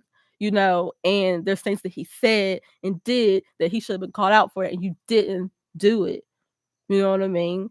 And that's where I had to look back at myself. But when I left, I made sure that I did not be a hypocrite and come out and be like, oh yeah, I was brainwashed, I was coerced. I didn't know what I was doing just to get sympathy, just to get money. No, if you're gonna give me money, you're gonna give me money. But now it's like, no, when I was there, I was all for it. I was all for what was going on. I didn't like all of it. I didn't agree with it. But at the end of the day, I made a choice to keep my black ass there as long as I did until it was time for me to go. You know what I mean? And I'm not gonna flip the script just because now I ain't here and I'm gonna be like, oh, he's a bad man. Oh, like, yeah, he's a bad man. He's a bad man. Yeah, he did some bad things. Like, yeah, he did some bad things. Like, but I'm not gonna take that responsibility off of me because that was a lesson for me and all of us. Like, and ask yourself, why did I even come in that situation? Why did that situation come on my path? Why, you know, did I resonate with that? And then why did I stay so long? It's like, what in me attracted that? And I believe that you can still have your truth about it and express your hurt and and not take responsibility for everything because that just wouldn't even be right to take full responsibility of that whole situation. And I just hope that anybody that's in a situation like that, and if you see this video, I hope that it gives you the courage to still be a part of something like that, but still stand up and be that light that the group forgot that's also in them as well. Like, no one holds the truth. No one is the Messiah. You can't say that we're all God, but then you're no, but you're the God. Like, no one is your God. No one.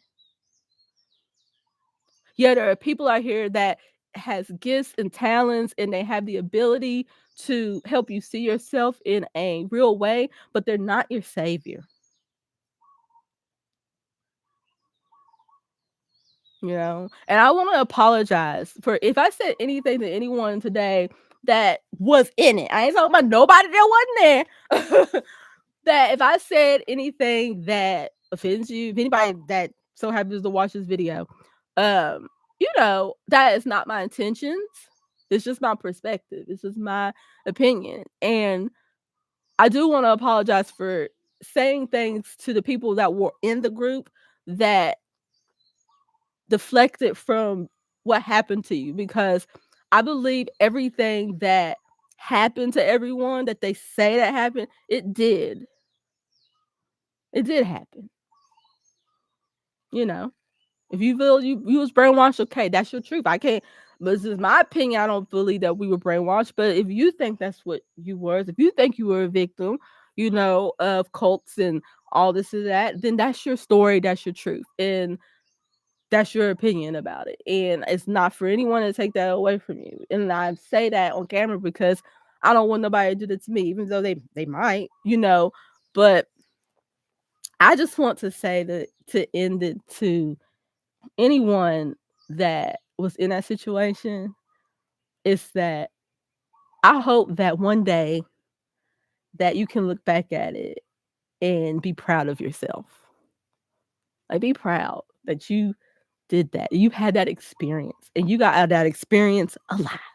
Because we know that some of those types of situations are fatal for so many people. But for us, it wasn't. For us, it was a little humiliating. For us, it was a little jolting, right? It was like, okay, I could have done without that. And some of you really got hurt, you feel very violated. And I don't want to take that from anyone, you know. And I'm able to speak this so loudly because this is my perspective. This is how I saw it, you know. It's just that's all it is. But at the end of the day, it's like when it really comes down to what are you going to do now to empower yourself, to remember who you are, and to stop giving any power to Nature Boy or anyone. Because without your energy and your attention, your power, he doesn't have nothing. You see, no one can have any power that you don't give to them. And it's like, yeah, that's our story and that happened, but it's not the end. And we definitely have an opportunity to create a life that we truly want. And if you really believe in your heart that you really came there with the right intention, and that's another thing that I did mention, that I realized that that situation would have never became anything. And you want to know why? Because we all had our own intentions, our own agenda for going to carbonation. Like, all of us. Like, when I speak to everyone, and if you ask them, some came because they wanted to be in nature, some wanted to be in community, some wanted to come to be his wife, some wanted to get out of Babylon. It's like it was so many different reasons why we came. But then when we got there, we was like, oh, this ain't what it was. But the red flag for me is like, what made us stay in a situation that was so uncomfortable? That's something that you're gonna have to take with you, because he in jail now. That thing is gone, but that spirit that you have, that way of doing, the way you think, that stays with you. We could lock up all the bad guys or whatever you want to call them, but that energy within you that attracts these situations is still there. And that is the root that you want to get to. Nature Boy is always going to be Nature Boy. He ain't going to change. I remember BP said this. She was like, he's a program. He can't change if he want to. And he don't have to change. I decided I'm going to change. I'm going to change. He don't ever have to heal. He could always be who he is and always have the same problems that he's going to have. But with me, I decide I'm going to change and I'm going to do something different from my life. And that was a wake-up call.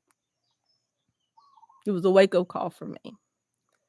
And I hope anybody that was a part of that movement, I hope that it was a wake-up call for you. And I hope wherever you're at and whatever you're going through, you'll be able to find your way in it, because I really trust that we all will. I really believe that we all were a soul tribe and that we were chosen for that particular reason or season, I should say, for a reason. you know, just don't give up. No, and I will say this, you're not a victim. If you can decide you want to be, but I see more in all of you. I don't say nothing. I don't say nothing to no one. I'm my business, but now I'm on camera and I'm sharing it. And this is for all of them. That was a part of it. It's like, I see you. I believe in you. Keep going. Don't worry about what no one says. You know, just you will figure it out. We all have our own journey and how that looks. Some is prettier than others. Some is more rough, but keep going. Okay. So thank you for your time and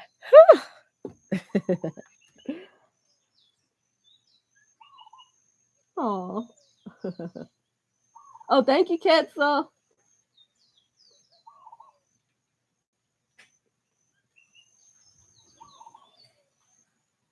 Thank you.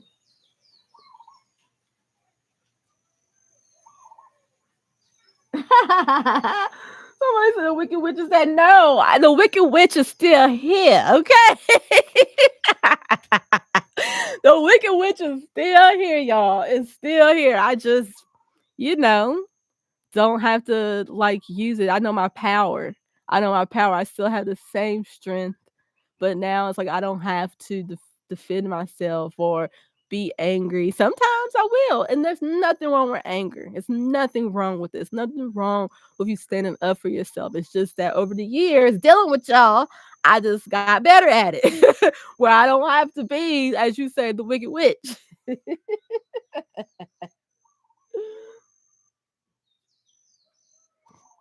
Oh, Michelle, hey Zen, what you need? But oh, you getting your truck? Okay. Um, Michelle asked, and y'all can ask me questions.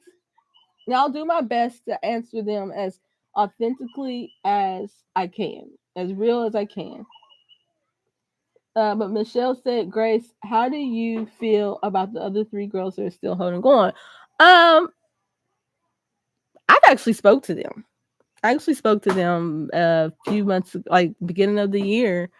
I actually spoke to them, and I actually spoke to Nature Boy, and I wanted to speak to him because I had to face him. And so, if y'all are curious as to why I'm on camera today, being able to share as openly as I feel called to, is because I faced him. I addressed a lot of things. I got a lot of questions answered, and even Ketzel was talked to him too. We both talked to him, and then we were able to see the manipulation. It was like we were able to see, like, oh my god, he's manipulating us. Like he is really trying to like finesse us. And it was funny to me and Ketzel. It was hilarious how he was just like, wow, we almost fell for it again. Right. But we had a good conversation and there was a lot of apologies and forgiveness. Like I forgive Nature Boy. I forgive him. Like I'm not holding on to nothing, child, because I'm not taking him to my other life. No, you better forgive everybody that did harm to you or that is heavy on your heart. Because if you don't, you're gonna have to learn that lesson in your next lifetime. So I forgive him. Like I said, I forgive you, Nature Boy. But I'm definitely gonna let you know that you hurt me and that I did not like what you did. I let him know. But then he started calling a little bit more, and then guess what? Almost fell into the trap, and I was just like, "Wow!" Like he is good. If you're not consciously aware, I can see how he can manipulate your mind, like to where you're like, and then you get into this space with him, and it's kind of hard for me to explain it if you haven't been in it, but to the point where where you go into this trance with him, where you just kind of want to give him and agree with everything that he's saying, and it's like a fear. And then I realized I was like, "Oh," and then we started talking about some inappropriate stuff, and I was like, "Oh no, Grace." I was like, "You gonna have to conquer this the dragon within you. You're gonna have to face him. You're gonna have to stand up to him because you're gonna have to set boundaries. That's your problem. Is that you don't have a boundary. He needs boundaries. You can't let him just say and do whatever he wants. Now you just why his ass is in jail because he had a whole bunch of people around him that did not give him boundaries. And he just let him just say and do whatever he wanted. He was reckless. So then I let the ladies know. I was like, I need to talk to him. Here's some money. Have him call me. That's when we could talk to him. And I addressed him. I was like, look, what we were talking about, because he wanted me to leave Ketzel and Zen and to go be with the women and wait for him to come out of jail. And I'm like, what? Because he was like, you don't even love Ketzel and you know you want to be with me. And I was like, and leave my child? I was like, that's the remedy because I don't love Ketzel or Ketzel don't love me. That the best thing for me is to leave him to be with you. You were in jail. And they are just there waiting for you. Like, what? Like, how is this gonna go? And then that's when I realized I said, no, I'm gonna have to talk to him. I'm gonna have to address this because if I ever talk to him again, or if he's gonna be a present force in my life, there's gonna be a guideline with how we're gonna discuss this. So he ended up calling me and I let him know, like, look, that was inappropriate, the things that we were talking about. I can't let you talk to me like that because regardless if me and Ketzel's relationship isn't what you think it is, that's still the person that I'm with. He is taking care of me. He is the father of my child. And I just think that it's disrespectful for me to talk, to let you talk to me in this way and to have this type of conversation. Like, just a lot of like flirting. And it made me see why the relationship with me and Ketzel was challenging because I didn't have a boundary with him. Him was cool. He said whatever he was saying. Like, no, that's disrespectful. And so then he ended up starting to say so because he knew Ketzel was listening, and then he started saying stuff that I knew that would trigger Ketzel, and then I just went off. I literally went off. I had never talked to this man like this in my life. I just let him have it. I was like, if you want to come over here and get this tea, come and get this tea. You gonna listen because you got nowhere else to go and you can't hit me. I was like, so I'm gonna say it. And after that, I got on the phone and Kessel said, what I just witnessed was the student becoming the teacher. And it was the most liberating thing that I did because I had to face that. I did not want to run away from him. I did not want to be afraid of anything. There is nothing in this lifetime that I'm going to run away from. And you know what I mean? I'm talking about no wild, crazy animal. I'm talking about any person will never intimidate me. And I knew that I had to face it because I had so much high regard for him and so much respect for him that he didn't care. He used it against me. And I told him, I was like, I don't care that you healed me. I don't care that, you did all of this and that or who you think you are. You do not have a right to talk to me in the type of way that I don't want. And I never said that. And I didn't care what any tactic that he said. I had to face it because it was beyond him. It was beyond him. Hey, Ketzel, you might want to check on what Zen is doing. It was beyond that. See, Nedry Boy was symbolic. So, getting back to the question, I didn't forget. But the reason why I wanted to tell you that story because at the end of the day, it's not for me to be concerned with the three ladies or whoever is all there that's still waiting because that's a choice they choose to make and they choose to stay connected. And now that he's not around, I would be very curious as to what they are like holding on to or waiting for. But at the end of the day, I just choose to know that what they're doing is best for them. And at the end of the day, they're going to have to answer to what they did and didn't do. But to like come at them and say negative things, I don't think you guys understand when you're in that mindset that's all you see. And you're not helping when you're like talking about them and bashing them and saying they're stupid or you're literally not helping. If anything, you're adding more fire wood to the fire. So I trust that whoever's all there, because I don't know, they don't be okay. I trust that they know exactly what they're doing. And but I'm telling you, it's not that easy. Once you get into that trance of him, he has a way of manipulating your mind to make you be like, "Wait, what?" Like, it's and I was like, "Wow, I did not realize it until I pulled out of it for so long." And I'm just like, "Wow, so if you're not strong in your consciousness, he will overpower you." He will. Like his mind, the way his mind work, if you're not solid within yourself, he will overpower you. He will every time. And I'm like, wow. I was like, man. Okay, but you just have to be aware of that. And if these women, hey Katzel, did you see him? You're okay with that? Oh, okay. I was just making sure. And, yeah, that's how I feel about it. My child's over there, y'all throwing dirt.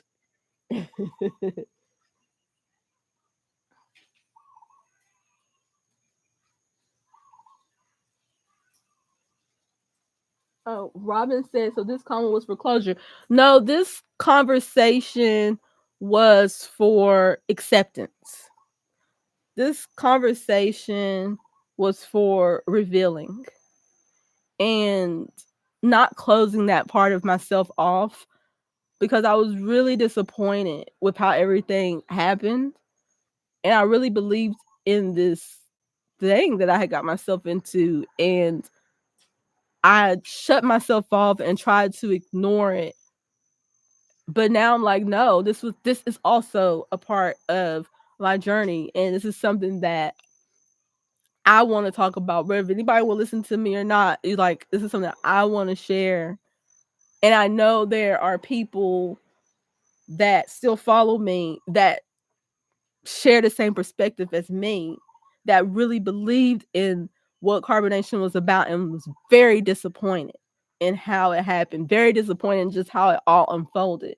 But at the end of the day, that's what happened. But I'm gonna still keep moving forward. I'm gonna still be in the truth. And there was a lot of great things that happened in that. And I'm gonna take that and keep it moving.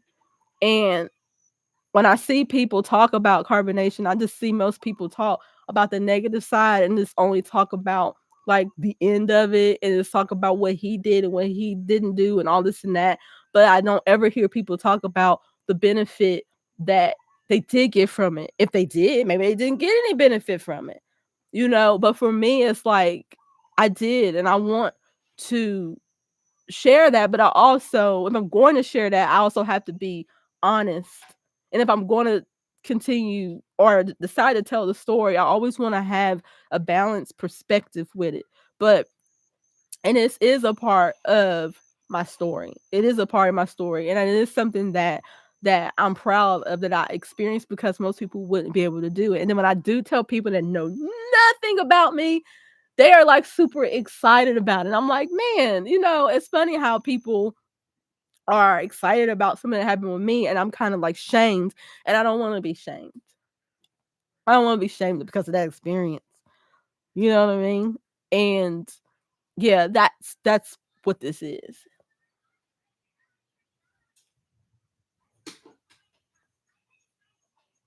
Cancel is the leading. I already know what question the world king is asking.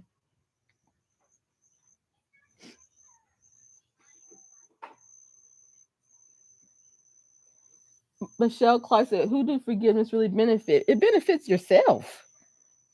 Forgiveness doesn't take away what happened to you. It doesn't say no, that didn't happen to you. Forgiveness liberates you because it happened. Because it happened, forgiveness is what liberates you. Okay? That regardless of what happened to me, I can still carry on. I still got love in my heart. I can still shine my light regardless. I'm not going to allow your darkness to dim me. I forgive you, but it doesn't mean you got to let people back in your life. It don't mean you got to like eliminate what they did. Like that's not what forgiveness is. And I think that's why so many people don't do it, because they think it is taking away when it's really adding.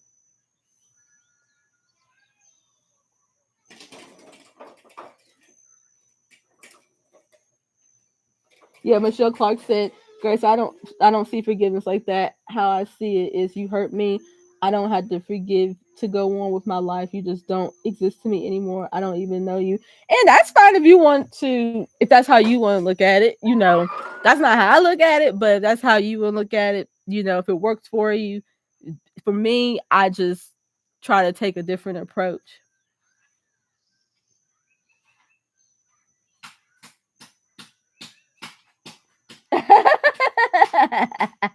Oh, I thought you were talking about me. I was like, hey. I thought you called me, but I'm like, hey, I own it. Like,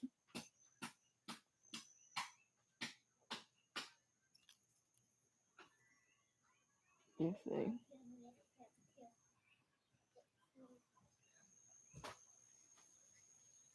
Did Libby said, did you originally choose to be with your husband, or were you assigned to be with him? I will say I was suggested. That's what I would say. It wasn't like he was forced. At that time, he wasn't like forcing no one to be. I'm looking down, y'all, because of the laptop, but he wasn't forcing us to be together. He just highly suggested it. And then when I knew I did not want to be with Nature Boy no more, I was like, okay, me and Ketzel, we entertained it, and then the rest is history. But look, I'm sweating. But I just remember times where him and I broke up. He would make us get back together. So once me and Kessel got together, and once I got pregnant, then that's when it was a lot of flip flop. And I didn't want to be with anyone. I didn't want to be with anyone, but then I was pregnant. And so then I felt like that's why he kept pushing it, because he's like, if you don't be with that man, but then there would be times where he would like, you know, do something to make it weird, and then I don't know. But but to this day, I will say the issues that me and Kessel experienced is still something that we deal with today in our relationship, that we can't blame anyone, and Kessel and I, we have our own relationship. Like, we are together because of purpose, and because we have a child together, and we want to grow and learn, and we just decided to commit to each other. This type of relationship isn't for everyone, but I am so glad that regardless of anything I felt that was lacking in it, I'm glad that I moved forward and decided how I want my relationship to be. And our relationship is pretty good. Our life is pretty good. We're raising our child. We're living in Hawaii. We're doing really well for ourselves. And so, if Nature Boy want to take the credit for that, thank you. Like, thank you, Nature Boy. Because it's like, hey, it seemed to be working out for us. So I wouldn't like be like, he made us. Okay, well, we're doing good. Can't speak for everyone else, but it's like, life is what you make it. That's what I had to realize.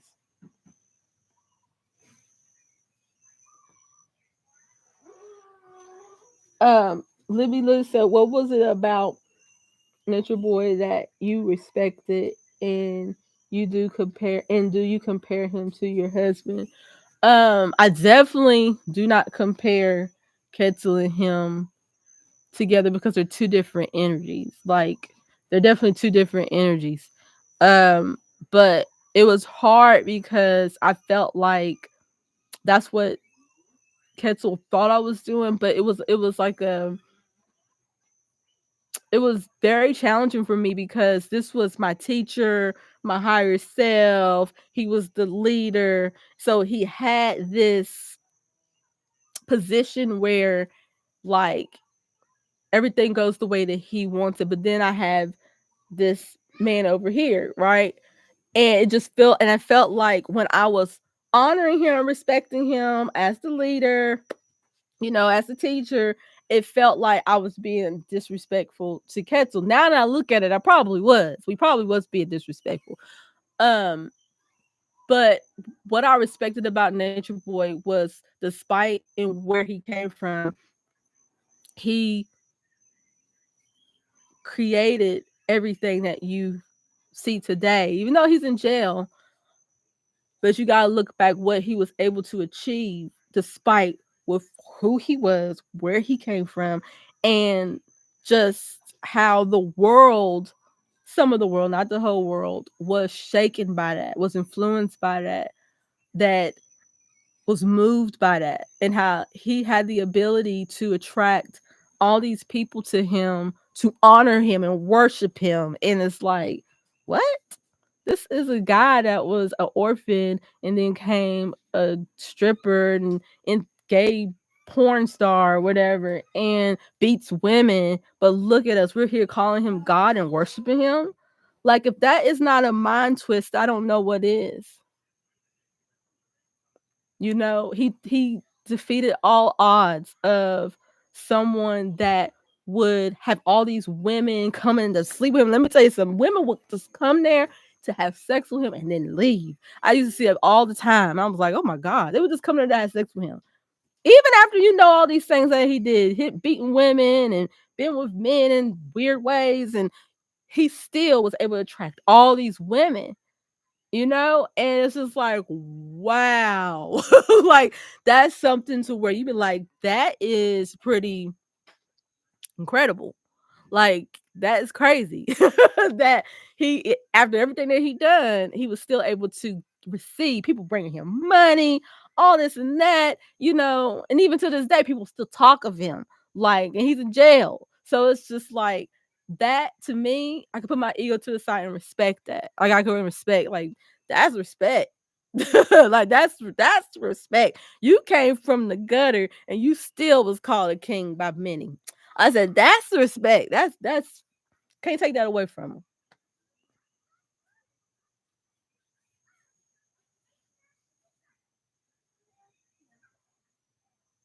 Yes. Yeah, yeah, control, and didn't want none of them. Yep. And more wanted to come and be with him after they see him disrespecting the women on camera, and they still, more women still wanted him. This is like, I knew that made a lot of men mad.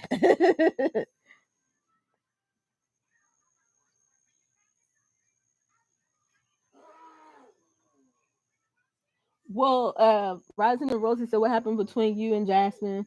I remember seeing you with her. Wow. And well, they ended up leaving and going back to Mexico.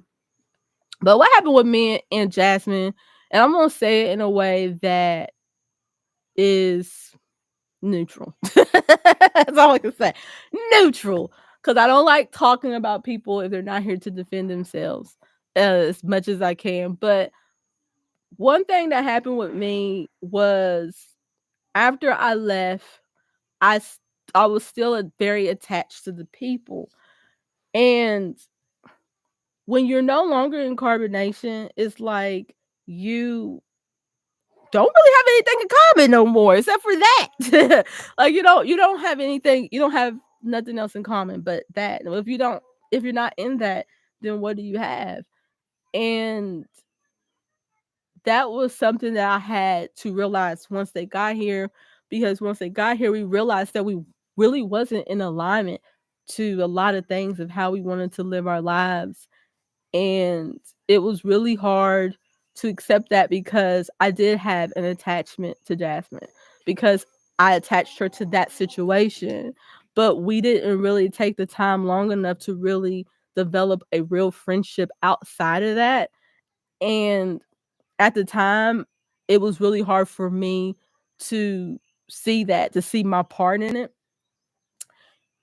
And I didn't know how to, like, confront things. I didn't There was things that happened that I didn't know how to confront things and address things that probably was not a big deal, but because I was still growing into building my confidence, and when someone hurts me or violates me in any type of way, I didn't know how to address it. So you see, that's why when I talk about carbonation, I talk about it in the way I do because it's like that energy's still with me. I don't got nothing to do with what went over there. I still don't know how to confront things, you know? I'm still learning. It's still uncomfortable for me when someone hurts my feelings or says and does something to me I don't like. I don't know how to get through it with my emotions and address it and then move forward and that's it. Like I'll shut you out. I'll cut it off because I'm like, I don't want to deal with it. I just don't want to deal with it. And that's what happened with me and her. It's like those two things. In my perspective is that we didn't take the time to build a friendship outside of our shared experience. And then we didn't know how to create healthy boundaries and guidelines with how our friendship was going to be. And so if you can't work on those things, then that's what happened. And then they left and now they're in Mexico. And that's just where it is. But then I had to ask myself, like, do I still want to be connected with the people of Carbonation? Do they even want to be connected with me? Hell, what is the reason for that? You know? Um, except for that attachment because we went through what they call a trauma bond because we went through that experience together. Do we still need to like hang out? Now there are a couple of people that I talked to that we're past that. Like they're just cool people and we were cool, we were there. But for the most part, it's like that's pretty much all we had in common and we just move on from it.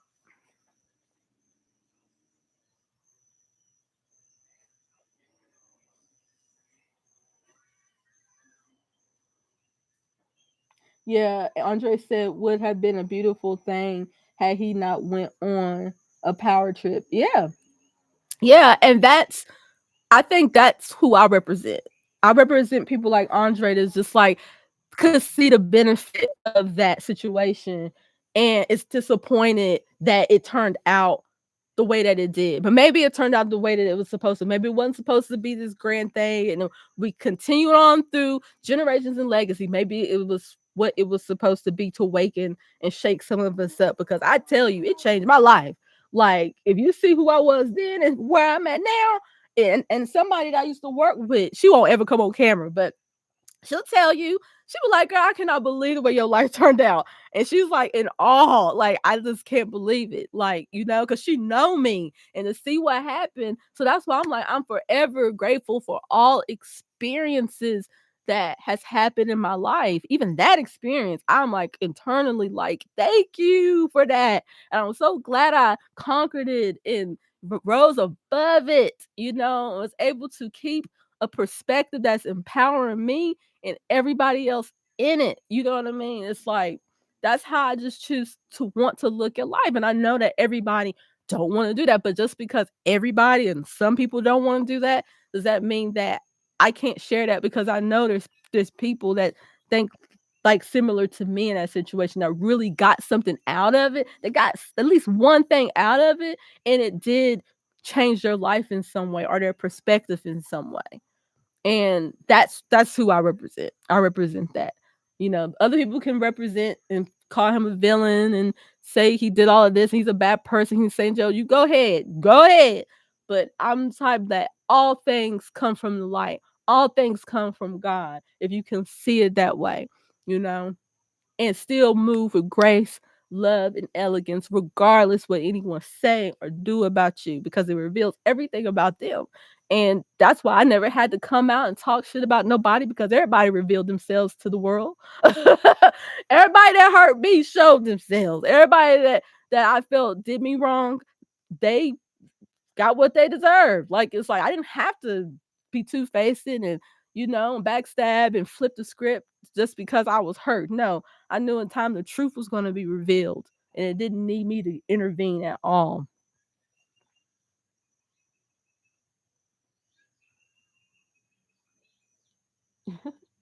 I don't know. Okay.